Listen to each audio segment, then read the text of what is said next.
రాయలసీమకు ఒక జీవనాడి హంద్రీనివా. 5 సంవత్సరాల జగన్మోహన్ రెడ్డి పాలనలో నేను రాయలసీమ బిడ్డ అని చెప్పుకోవడమే తప్ప నాకు తెలుసుండి ఏ ముఖ్యమంత్రి చేయనిటువంటి ద్రోహం దగ జగన్మోహన్ రెడ్డి రాయలసీమకు చేశాడు. దానికి ఉదాహరణే హంద్రీనివా. 5 సంవత్సరాల్లో ఒక్క తట్ట మట్టి పని చేయాల, ఒక్క అరబస్తా సిమెంట్ పెట్టల, ఒక్క రూపాయి విడుదల చేయాల.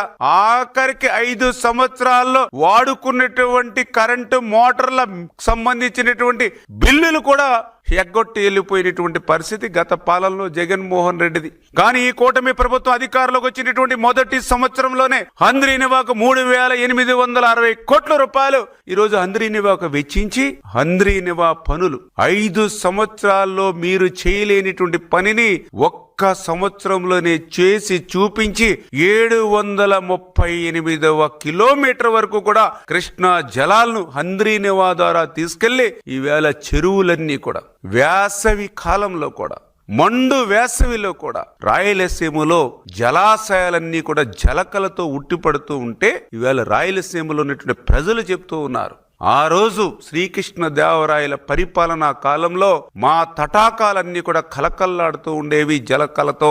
మళ్ళీ ఈ రోజు చంద్రబాబు నాయుడు గారి పాలనలోనే అటువంటి జలకల మా జలాశయాల్లో చూస్తున్నామని ఈ రోజు రాయలసీమ వాసులు, రాయలసీమ బిడ్డలు, ఆడబిడ్డలు సైతం ఈ రోజు ఆ కాలువల్లో పొంగి పొర్లుతున్నటువంటి నీటి దగ్గరకు వచ్చి పూజలు చేసి ఆ నీళ్లు నెత్తి మీద జల్లుకుని దండం పెడుతూ ఉన్నారని అంటే వీళ్ళ రాయలసీమకి ఆ సాగునీరు, త్రాగునీరు అందించడంలో చంద్రబాబు నాయుడు గారి యొక్క పట్టుదల, కృషి అది మొదటి సంవత్సర పరిపాలనలోనే మనందరం కూడా చూస్తున్నటువంటి విషయం అనేటువంటి విషయాన్ని కూడా ఈ సందర్భంగా తెలియజేసుకుంటూ ఉన్నా.